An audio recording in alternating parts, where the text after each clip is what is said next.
ಮುಖ್ಯಮಂತ್ರಿಗಳು, ಉಪಮುಖ್ಯಮಂತ್ರಿಗಳು ತೇಲಿಕೆ ಉತ್ತರ ಕೊಡ್ತಾ ಇದ್ದಾರೆ. ಸ್ವತಃ ಮುಖ್ಯಮಂತ್ರಿಗಳು ಪರಿಶೀಲಿಸಿ ಎಂದು ಆರ್ಥಿಕ ಇಲಾಖೆ ಅಧಿಕಾರಿಗಳಿಗೆ ಕಳಿಸಿದೆ ಸಿಎಂ. ಇದರ ಅರ್ಥ ಏನು?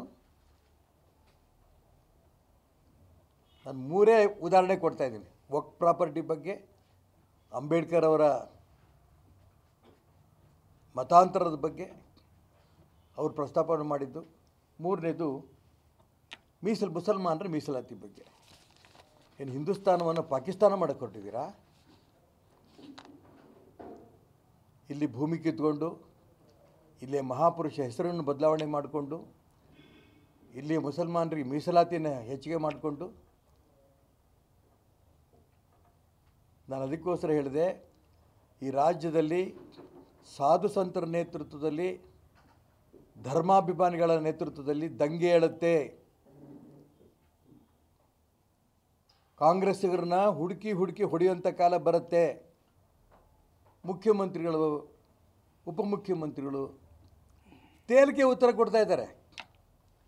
ಸ್ವತಃ ಮುಖ್ಯಮಂತ್ರಿಗಳು ಪರಿಶೀಲಿಸಿ ಎಂದು ಆರ್ಥಿಕ ಇಲಾಖೆ ಅಧಿಕಾರಿಗಳಿಗೆ ಕಳಿಸಿದೆ ಸಿಎಂ. ಇದರ ಅರ್ಥ ಏನು? ನಾನು ಮೂರೇ ಉದಾಹರಣೆ ಕೊಡ್ತಾ ಇದ್ದೀನಿ. ವಕ್ಫ್ ಪ್ರಾಪರ್ಟಿ ಬಗ್ಗೆ, ಅಂಬೇಡ್ಕರ್ ಅವರ ಮತಾಂತರದ ಬಗ್ಗೆ ಅವರು ಪ್ರಸ್ತಾಪ ಮಾಡಿದ್ದು, ಮೂರನೇದು ಮುಸಲ್ಮಾನರ ಮೀಸಲಾತಿ ಬಗ್ಗೆ. ಏನು ಹಿಂದೂಸ್ತಾನವನ್ನು ಪಾಕಿಸ್ತಾನ ಮಾಡಕ್ಕೆ ಹೊರಟಿದ್ದೀರಾ? ಇಲ್ಲಿ ಭೂಮಿ ಕಿತ್ಕೊಂಡು, ಇಲ್ಲಿ ಮಹಾಪುರುಷ ಹೆಸರನ್ನು ಬದಲಾವಣೆ ಮಾಡಿಕೊಂಡು, ಇಲ್ಲಿ ಮುಸಲ್ಮಾನರಿಗೆ ಮೀಸಲಾತಿನ ಹೆಚ್ಚಿಗೆ ಮಾಡಿಕೊಂಡು, ನಾನು ಅದಕ್ಕೋಸ್ಕರ ಹೇಳಿದೆ, ಈ ರಾಜ್ಯದಲ್ಲಿ ಸಾಧು ಸಂತರ ನೇತೃತ್ವದಲ್ಲಿ, ಧರ್ಮಾಭಿಮಾನಿಗಳ ನೇತೃತ್ವದಲ್ಲಿ ದಂಗೆ ಏಳುತ್ತೆ.